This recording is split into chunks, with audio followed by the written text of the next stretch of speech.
Subscribe to knowledge gate bytes channel, जहां हम discuss करते हैं computer science related topics small videos में। अगला एक छोटा सा डिस्कशन करना ब्रांच एंड बाउंड पे। ये कैसे सर्च टेक्निक को थोड़ा सा ऑप्टिमल बनाता है और ब्रांच एंड बाउंड यूज करके कैसे हम नैपसैक भी सॉल्व कर सकते हैं 0 and 1। तो ये दोनों आइडियाज एक बार मैं डिस्कस करूंगा and then will go to the third chapter which is knowledge representation. Yes, तो चलिए अभी पहले बात करते हैं ब्रांच एंड बाउंड की। सो ब्रांच एंड बाउंड एक बहुत इंपॉर्टेंट कंसेप्ट है, एक तरह का सर्चिंग आइडिया है और लॉजिक बड़ा मजेदार है। जो अल्फा बीटा प्रूनिंग का कंसेप्ट है ना, कुछ कुछ वो आइडिया है कि ब्रांच तो हम करेंगे, सर्च तो हम करेंगे in the all possible direction, लेकिन अगर इन बिटवीन हमें कहीं ऐसा लग रहा है कि यार इस रास्ते पे आगे जाने का कोई फायदा नहीं है, काइंड ऑफ इससे बेटर कॉस्ट ऑलरेडी हमारे पास है, तो उस ब्रांच को हम वहीं पे बाउंड कर देंगे। बाउंड कर लेंगे मानो जब्त कर देंगे, प्रून कर देंगे। तो सारे पॉइंट्स मैंने लिख के रखे हैं, बट आई थिंक एक एग्जाम्पल ले लेते हैं और उस एग्जाम्पल से पूरा आइडिया अपन समझने की कोशिश करेंगे। यस, तो लेट्स डू वन थिंग। मान लीजिए एक छोटा सा ग्राफ है, क्वेश्चन ऐसा लेने की कोशिश की कि सारे पॉसिबल केसेस आपको समझ आए। लेट मी से 0 is the starting node and let me से 4 इज द टर्मिनल नोड, है ना।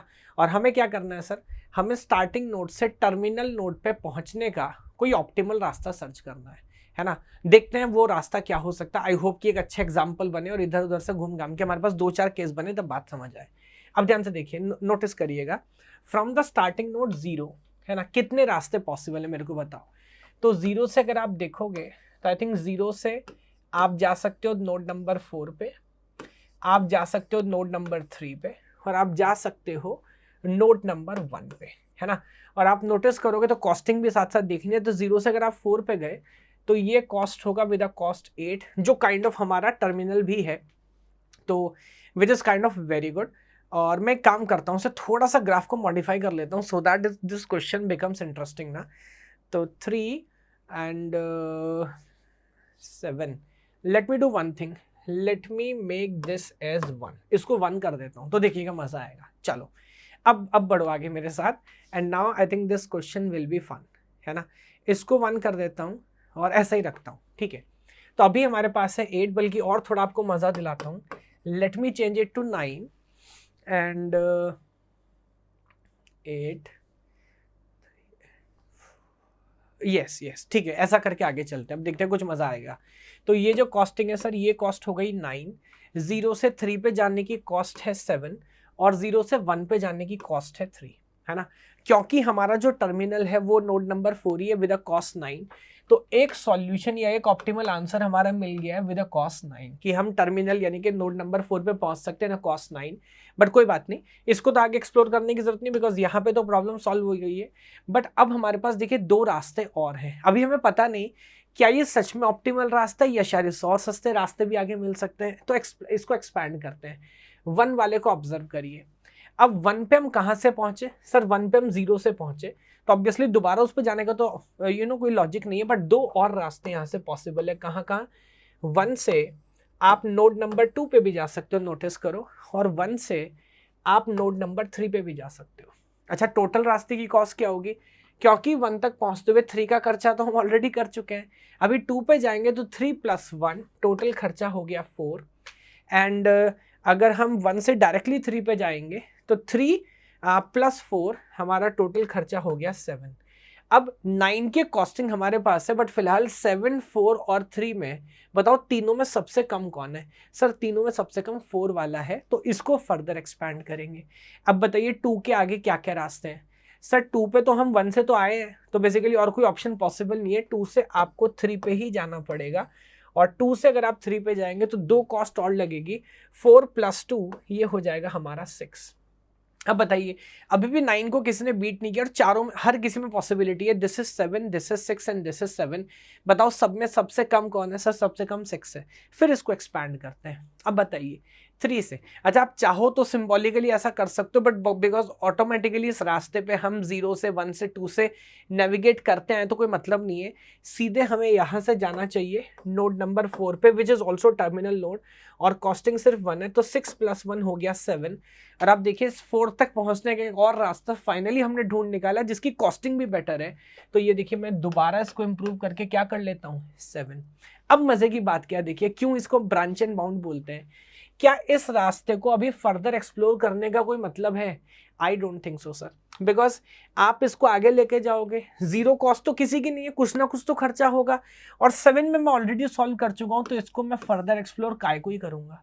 सिमिलरली यहाँ पर आप देखो, यहाँ पे मैं 3 पे हूँ, मैं चाहूँ तो फर्दर एक्सप्लोर कर सकता हूँ, बट ऑलरेडी 7 है, तो फाइनल रिजल्ट 7 से कुछ ज़्यादा ही आने वाला है, और मैं ऑलरेडी 7 में सॉल्व कर चुका हूँ, तो ज़्यादा एक्साइट हो गया मैं, देखिए उसे, तो मैं चल रहा है ना पेन, यस, तो मैं ऑलरेडी इसको एक्सप्लोर कर चुका हूँ, तो अगेन इस पर आगे जाने की ज़रूरत नहीं है। तो नाउ वी नो कि जो फाइनल ऑप्टिमल रास्ता है 0 से 4 पे जाने का, वो यही रास्ता होगा। I think via 1, via 2, via 3 होते हुए हम 4 पे पहुंचेंगे, है ना। तो आई थिंक इस एग्जाम्पल से जो पूरा फील है ना ब्रांच एंड बाउंड का, वो आपको अच्छे समझ आया होगा, that we must consider all possible option. Optimality को फाइनलाइज नहीं करते, इंप्रूव करते चलते हैं, बट अगर कोई रास्ता हमें ऐसा समझ आ रहा है जिसको फर्दर इन्वेस्टिगेट करने से फायदा नहीं है, उसको वहीं पे बाउंड करेंगे। Now let me go back to the idea. To find the optimal solution in a problem like traveling salesman, knapsack and job scheduling, तो काइंड ऑफ ये हमारा जो एग्जांपल था, kind of not travelling salesman, basically single source shortest path वाला idea था कि एक source से हम दूसरे डेस्टिनेशन तक का शॉर्टेस्ट रास्ता निकालना। हम क्या करते हैं, टोटल सर्च स्पेस एक्सप्लोर करते हैं by bounding and by branching and bounding. तो ब्रांचिंग और बाउंडिंग का जो दोनों मतलब है वो ऑलरेडी मैं आपको बता चुका हूँ। सारे पॉसिबल सॉल्यूशन क्रिएट करने हैं और बेस्ड ऑन मैक्सिमम या मिनिमम, जैसे इस बार हम मिनिमम सॉल्व कर रहे थे, तो अगर ऑलरेडी हमें पता है कि उसका बेटर सॉल्यूशन हमारे पास है, तो बाकी सॉल्यूशन को हम बाउंड कर देते हैं। एंड प्रूनिंग करना, बेसिकली जो स्टेप्स हमने बाउंड किए वो करना। एफिशिएंसी ऑब्वियसली यहाँ पे रिलेटिवली बेटर होगी, है ना, क्यों? क्योंकि हम सारे रास्ते एक्सप्लोर नहीं कर रहे जिस पे जाने का कोई मतलब नहीं था। तो ये एक बेसिक स्टोरी है ब्रांच एंड बाउंड की, और आई थिंक इस एग्जाम्पल से जो पूरा फिनोमिना है रिलेटिवली आपको अच्छे समझ आया होगा। एक और एग्जाम्पल मैं लेना चाहता हूँ, that is 0-1 knapsack using branch and bound. तो 0-1 नैपसैक को, हालांकि इसके अलग अलग वेरिएशन है। फ्रैक्शनल नैपसैक हम बहुत अच्छा सॉल्व करते हैं ग्रीडी से, 0-1 को डायनेमिक से भी सॉल्व कर सकते हैं, that will deal in algorithm. यहाँ पर ब्रांच एंड बाउंड अप्रोच से कैसे सॉल्व करते हैं मैं आपको दिखाता हूँ, टेकिंग ऑल पॉसिबल आइडियाज। तो देयर यू सी, हमारे पास कुछ प्रॉफिट्स हैं, 4 ऑब्जेक्ट्स हैं, along with each and every object have certain weight, और मैं कोई मैक्सिमम कैपेसिटी डिफाइन कर देता हूँ, लेट मी टेक इट 14। तो हमारा जो नैपसैक है, मैं मान के चल रहा हूँ कि नैपसैक का बेसिक आइडिया आपको है। तो हमारे पास एक बैग, एक झोला है जिसकी मैक्सिमम कैपेसिटी है 14। हमें उसके अंदर कुछ ऑब्जेक्ट्स रखने हैं। किसी ऑब्जेक्ट को आप आधा नहीं कर सकते, फ्रैक्शन नहीं ले सकते, या तो पूरा लेंगे या तो बिल्कुल नहीं लेंगे। जब भी आप कोई ऑब्जेक्ट लेते हैं उसके साथ एक एसोसिएटेड वेट है जो आपको उठाना पड़ता है, और उसके साथ एक प्रॉफिट मिलता है। अब हमारा काम है कि मैक्सिमम प्रॉफिट इंश्योर करना। तो कौन कौन से ऑब्जेक्ट लेने और कौन कौन से ऑब्जेक्ट नहीं लेने, ये सॉल्यूशन हमें निकालना है, ऑप्टिमल सॉल्यूशन निकालना। तो कैसे कर सकते हैं, ब्रांच एंड बाउंड से समझाता हूँ। लुक एट दिस, मान लीजिए, लेट मी से नोड नंबर 1, और हमारे पास 2 आइडियाज हो सकते हैं। हम एक एक ऑब्जेक्ट को बारी बारी से ट्रीट करेंगे। पहले मैं ले लेता हूँ ऑब्जेक्ट नंबर 1, है ना। तो सपोज 2 ऑप्शन है कि ऑब्जेक्ट नंबर 1 को मैंने कंसीडर किया या ऑब्जेक्ट नंबर 1 को मैंने कंसीडर नहीं किया। मुझे इधर बताना, अगर हम ऑब्जेक्ट 1 को कंसीडर करते हैं तो क्या सॉल्यूशन हो सकता है, इधर बनाने की कोशिश करता हूँ। तो ऑब्जेक्ट 1 जैसे ही हम पिक करेंगे 31 प्रॉफिट हमें मिलेगा, लेकिन हमारा मैक्सिमम जो कैपेसिटी है वो 14 है, और 6 वेट यहाँ पे चला जाएगा, तो 14 में से 6 गया तो हमारा कैपेसिटी बचेगा 8। आप हमेशा सीक्वेंस में चलिए लेफ्ट टू राइट। अगला नंबर है सेकंड ऑब्जेक्ट 29 जिसका वेट है 8। क्या ये मैं ले सकता हूँ? हाँ सर ले सकता हूँ, भी ऑप्शन है मेरे पास। तो मैं सेकंड ऑब्जेक्ट भी मान लीजिए पूरा पिक कर लेता हूँ, और 31 + 29, तो 31 + 29 मेरा प्रॉफिट हो जाएगा 60, कैपेसिटी हो जाएगी 0, एकदम परफेक्ट मैच है। तो कितना प्रॉफिट मिला मेरे को सर? मेरा टोटल प्रॉफिट आई थिंक 60 हो गया ना, 31, यस। तो यहाँ पर हमने इंश्योर कर लिया कि हमारा जो प्रॉफिट है वो 60 है। अच्छा, technically speaking branch and bound आमतौर पे ना मिनिमैलिटी में ज़्यादा काम आता है, जैसे हमने वहाँ पे देखा। तो इसमें एक छोटा सा ट्रिक हम क्या करते हैं कि instead of taking this profits as positive, हम उसे नेगेटिव मार्क कर लेते हैं, और अब मिनिमम ट्राई करने की कोशिश करते हैं। लेकिन मिनिमम में क्योंकि नेगेटिव मैग्नीट्यूड और बड़ा होता है, तो ultimately will and up finding the better solution. तो भी आप समझ जाएंगे। तो मान लीजिए यहाँ मैंने प्रॉफिट इंश्योर कर लिया -60, इसको बोल लेता हूँ नोट 2। अब दूसरा एक आइडिया क्या हो सकता है कि हम पहले ऑब्जेक्ट को कंसीडर ही ना करें। अगर पहले ऑब्जेक्ट को कंसीडर नहीं करेंगे तो बोलिए क्या होगा, सेकंड ऑब्जेक्ट से मैं स्टार्ट करूंगा। तो सेकंड ऑब्जेक्ट मैंने पूरा का पूरा लिया, जिससे प्रॉफिट मिला मेरे को 29, और 14 में से 8 चले गए तो कैपेसिटी बची 6। उसके बाद अगला नंबर किसका है, 3 का। क्या वो मैं ले सकता हूँ? हाँ सर ले सकता हूँ। तो मैं ऑब्जेक्ट नंबर 3 ले लेता हूँ। 29 प्लस 21, यही है ना, 29 प्लस 21, यस। तो ये मेरा प्रॉफिट हो जाएगा सर, 21 भी ऐड होने के बाद 50, और मेरी कैपेसिटी बचेगी 1 क्योंकि उसका 5 है और 6 मेरे पास पेंडिंग ही था, 6 में से 5 गया तो 1 बचा। तो यहाँ पर जो मेरा प्रॉफिट, अच्छा मैं माइनस कंसिडर कर रहा हूँ, तो मेरा प्रॉफिट हुआ -50। अब ब्रांच एंड बाउंड क्या सिखाता है, दोनों को एक साथ एक्सप्लोर करने की जरूरत नहीं है। फिलहाल ये समझ आ रहा है कि दोनों में बेटर सॉल्यूशन जो है वो ये वाला है ना, यानी कि ऑब्जेक्ट 1 को कंसीडर करना है। तो अब इसके आगे फर्दर एक्सप्लोर कर लेते हैं। लेट मी से नोड नंबर 5, और इसके आगे क्या ऑप्शन होंगे कि ऑब्जेक्ट 2 को कंसीडर करना है या ऑब्जेक्ट 2 को कंसीडर नहीं करना। आई थिंक ये जो सॉल्यूशन हमने बनाया था ऑब्जेक्ट 2 को कंसीडर करने वाला बनाया था, और तो वहां पे सॉल्यूशन हमारा आया था -60। तो आई थिंक ऑलरेडी हमारे पास है, री एक्सप्लोर करने की जरूरत नहीं है। अगर ऑब्जेक्ट 2 को कंसीडर नहीं करना तो क्या होगा वो देख लेते हैं। ऑब्जेक्ट 1 को तो हम कंसीडर कर चुके हैं, तो वो हमने नैपसैक के अंदर रख लिया। प्रॉफिट हमें 31 मिल चुका है, कैपेसिटी 14 में से 6 जाने के बाद बची हुई है 8। अब ऑब्जेक्ट 3 को अगर कंसीडर करेंगे तो बेसिकली 3 और 4 दोनों आई थिंक यहाँ कंसीडर हो सकते हैं, है ना। तो ऑब्जेक्ट नंबर 3 भी आ गया और ऑब्जेक्ट नंबर हमारा 4 भी आ गया।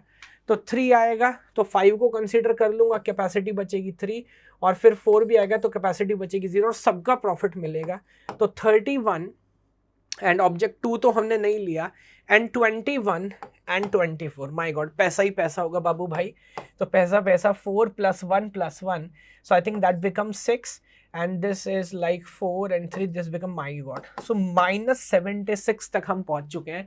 तो अगेन इट मेक्स सेंस कि यार शायद समझ आ रहा ऑब्जेक्ट 2 को ना लेना बेटर है, बिकॉज बेटर सॉल्यूशन। तो अभी इसको एक्सप्लोर नहीं करूंगा, फिर आगे चलेंगे। अगला ऑप्शन क्या है, ऑब्जेक्ट 3 को लेना है या ऑब्जेक्ट 3 को नहीं लेना है। ये जो सॉल्यूशन है ऑब्जेक्ट 3 को कंसीडर करने के बाद आया। लेट मी से नोड नंबर 6, नोड नंबर 7। तो ऑलरेडी मैं -76 तक पहुंच चुका हूं, और मजे की बात है तीनों को मैं ले ही सकता हूं। तो काय को नहीं लूंगा, बिकॉज अगर मैं ऑब्जेक्ट 3 को यहाँ पे नहीं लेता तो मेरा सॉल्यूशन में ये 21 कम हो जाएगा, तब मेरा आता आई थिंक -55 ना, यस। तो ऑब्वियसली दोनों में बेटर ये है, इसको भी एक्सप्लोर करने की जरूरत नहीं है। और यहाँ पर अगेन आप चाहो तो ऑब्जेक्ट नंबर 4 को मार्क कर सकते हो। तो ऑब्जेक्ट नंबर 4 को लेना है कि ऑब्जेक्ट नंबर 4 को नहीं लेना है, ऑब्वियसली ऑब्जेक्ट नंबर 4 को लेना है। एंड लेट मी से this is 8 and this is 9, और लेने के बाद ही हम -76 तक आए हैं। तो now this is the solution कि हमें ऑब्जेक्ट नंबर 1, ऑब्जेक्ट नंबर 3 और ऑब्जेक्ट नंबर 4 को लेना, और that is how branch and bound work with knapsack, है ना। तो उस रास्ते को फर्दर एक्सप्लोर करना ही नहीं है जहां पे हमें ऑप्टिमल सॉल्यूशन मिलने के चांसेस कम लग रहे हैं, है ना।